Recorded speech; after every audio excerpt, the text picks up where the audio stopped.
নমস্কাৰ বন্ধুসকল, অৰুণিমাৰ অৰুণোদয়লৈ সকলোকে পুনৰবাৰ স্বাগতম। আজি মই এবিধ মিঠাই বনাব ওলাইছোঁ, যাক কৰাচী হালোৱা বা বম্বে কৰাচী হালোৱা বুলিও কয়। মিঠাইবিধ বনাবলৈ আমাক লাগিব কৰ্ণফ্ল'ৰ, চেনি আৰু ঘিউ। মাত্ৰ এই তিনিবিধ উপকৰণ থাকিলে অতি সহজভাৱে তৈয়াৰ কৰি ল'ব পাৰে এই মিঠাইবিধ। দেখিবলৈ যিমান সুন্দৰ হয়, খাবলৈ তাতকৈ বেছি সুন্দৰ হয় এই মিঠাইবিধ।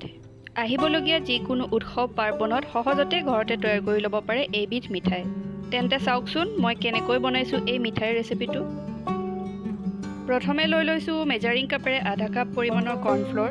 এতিয়া আধা কাপতকৈ অলপমান বেছি পানী লৈ অলপকৈ কৰ্ণফ্ল'ৰখিনিত মিলাই লৈছোঁ। গোটেই পানীখিনি মই একেবাৰতে দি লোৱা নাই, নহ'লে কৰ্ণফ্ল'ৰত গোটা থাকি যাব পাৰে। এইদৰে অলপকৈ গোটেই পানীখিনি মিলাই মই কৰ্ণফ্ল'ৰখিনি গুলি লৈছোঁ। এইদৰে পানী আৰু কৰ্ণফ্ল'ৰৰ পাতল ঘোল এটা বনাই লৈছোঁ। এতিয়া গেছ অন কৰি এখন কেৰাহী পাতি দিছোঁ। এতিয়া মেজাৰিং কাপেৰে 1 কাপ জোখৰ চেনি দি লৈছোঁ আৰু পানী দিছোঁ 1 কাপ। মাত্ৰ চেনিখিনি গলালৈকেহে পানীখিনি উতলাই ল'ম। চেনি পানীখিনিত 1টাৰ বা 2টাৰ আহিব লাগিব বুলি কোনো কথা নাই, মাত্ৰ চেনিখিনি ভালকৈ গলাই ল'ব লাগিব। চেনিখিনি ভালদৰে গলি গৈছে, এতিয়া তাত দি দিছোঁ 1 চাহ চামুচ নেমুৰ ৰস।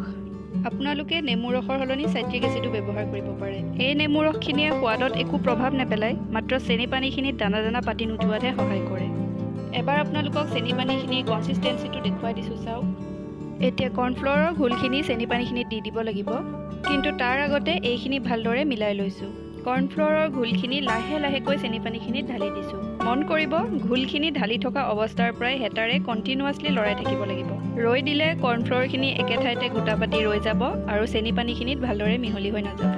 মাত্ৰ 1 মিনিটমান সময়ৰ পিছতে এয়া দেখিছে, কৰ্ণফ্ল'ৰখিনি লাহে গোটা পাতিবলৈ আৰম্ভ কৰিছে। আৰু 2 মিনিটমান কণ্টিনিউৱাছলি লৰোৱাৰ পাছত গোটেই কৰ্ণফ্ল'ৰখিনি এইদৰে ডাঠ হৈ গৈছে।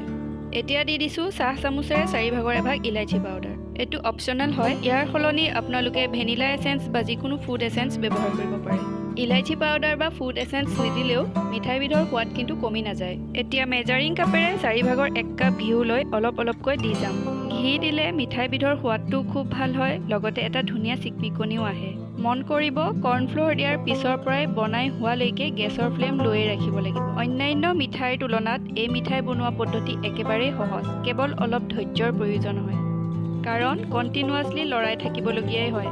এতিয়া ইয়াত দি দিছোঁ আধা চাহ চামুচ ফুড কালাৰ। মই ইয়াত ৰেছবেৰী ৰেড ৰংটো দিছোঁ, আপোনালোকে মন পচন্দৰ যিকোনো ফুড কালাৰ দি ল'ব পাৰে। এইটো অপশ্যনেল হয়। আপোনালোকৰ ওচৰত যদি কোনো ফুড কালাৰ নাই, তেন্তে নিদিলেও কোনো কথা নাই। এইদৰে অলপকৈ ঘিউ দি ল' ফ্লেমতে এইখিনি লৰাই থাকিব লাগিব।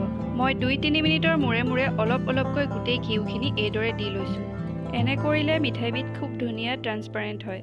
20 মিনিটমানৰ পাছত মিশ্ৰণখিনি দেখিবলৈ এনেধৰণৰ হ'ব, তেতিয়াই মই ইয়াত দি দিম আগতীয়াকৈ কাটি থোৱা ড্ৰাই ফ্ৰুটছখিনি। ড্ৰাই ফ্ৰুটছৰ ভিতৰত মই লৈছোঁ কাজু আৰু কিচমিচ। আপোনালোকে ইয়াত পিস্তা, কাঠবাদাম এইবোৰো দিব পাৰে। গোটেইখিনি মই একেবাৰতে দি দিয়া নাই, অলপমান ৰাখি দিছোঁ পিছত ব্যৱহাৰ কৰিবৰ কাৰণে। কনচিষ্টেঞ্চিটো এনেকুৱা হৈ থাকিলে নমাই নিদিব। যেতিয়ালৈকে মিশ্ৰণখিনি গোট খাই নিজে কেৰাহীৰ পৰা আঁতৰি আহিবলৈ আৰম্ভ নকৰে, তেতিয়ালৈকে লৰাই থাকিব। আধা ঘণ্টা লৰাই থকাৰ পাছত এয়া দেখিছে, কিদৰে মিশ্ৰণখিনি গোটা পাতি গৈছে আৰু কেৰাহীৰ পৰা নিজে আঁতৰি আহিছে। এইটো জোখতে গেছ অফ কৰি মিশ্ৰণখিনি নমাই দিছোঁ। মিশ্ৰণখিনি নমাবৰ বাবে মই এটা কেক টিন ব্যৱহাৰ কৰিছোঁ। অলপমান ঘিৰ সহায়ত কেক টিনৰ তলিখন এইদৰে গ্ৰীজ কৰি লৈছোঁ, যাতে মিশ্ৰণখিনি পিছত সহজতে ওলাই আহে। মই মিঠাই বনোৱাৰ আগতেই গ্ৰীজ কৰি লৈছিলোঁ, কাৰণ গেছ অফ কৰাৰ পিছত অলপো দেৰি নকৰি গৰমে নমাব লাগে। কেৰাহীতে ঠাণ্ডা হৈ গ'লে গোট মাৰি যাব আৰু মিঠাই আকাৰত কাটিব পৰা নাযাব। স্পেটচুলাৰ সহায়ত এইদৰে অলপ হেঁচি দিছোঁ। এতিয়া বাকী থকা ড্ৰাই ফ্ৰুটছখিনি এইদৰে ওপৰত সমানভাৱে ছটিয়াই দিছোঁ আৰু অলপ হেঁচি দিছোঁ আৰু 2-3 ঘণ্টা ঠাণ্ডা হ'বৰ বাবে থৈ দিছোঁ। সম্পূৰ্ণ ঠাণ্ডা হোৱাৰ পাছত এখন প্লেট লৈ লৈছোঁ আৰু চুৰিৰ সহায়ত কাষকেইটা এইদৰে এৰুৱাই লৈ ওলোটাকৈ ধৰি প্লেটখনত উলিয়াই লৈছোঁ। আপোনালোকে দেখিয়ে ধৰিব পাৰিছে নিশ্চয় যে মিঠাইবিধ কিমান ডাঠ আৰু ট্ৰান্সপাৰেণ্ট হৈছে। এতিয়া এখন চুৰিৰ সহায়ত স্কুৱেৰ চাইজত মই এইখিনি টুকুৰাকৈ কাটি লৈছোঁ। আপোনালোকে নিজৰ ইচ্ছা অনুযায়ী যিকোনো শ্বেপতে এই মিঠাই কাটি ল'ব পাৰে। এয়া এটুকুৰা মই উঠাই দেখুৱাইছোঁ, চাওকচোন কিমান ভাল লাগিছে দেখিবলৈ। এই মিঠাই টুকুৰাটো কিমান কোমল হৈছে দেখুৱাবলৈ মই মিঠাই টুকুৰা ভাঙি দেখুৱাইছোঁ। মাত্ৰ আধা কাপ কৰ্ণফ্ল'ৰেৰে কিমানখিনি মিঠাই বনাব পাৰি চাওকচোন। অতি সহজ, কম খৰচী আৰু সুন্দৰ মিঠাইবিধ বজাৰৰ পৰা নিকিনাকৈ ঘৰতেই বনাই খাই চাবচোন। আশা কৰোঁ আপোনালোকে খাই ভাল পাব। খাই ভাল লাগিলে কমেণ্ট কৰি জনাবলৈ নাপাহৰিব। ৰেচিপিটো যদি ভাল লাগিল তেন্তে লাইক, শ্বেয়াৰ আৰু ছাবস্ক্ৰাইব কৰিব আৰু কাষতে থকা বেল আইকনটো টিপি দিব। ভিডিঅ'টো শেষলৈকে চোৱাৰ বাবে ধন্যবাদ।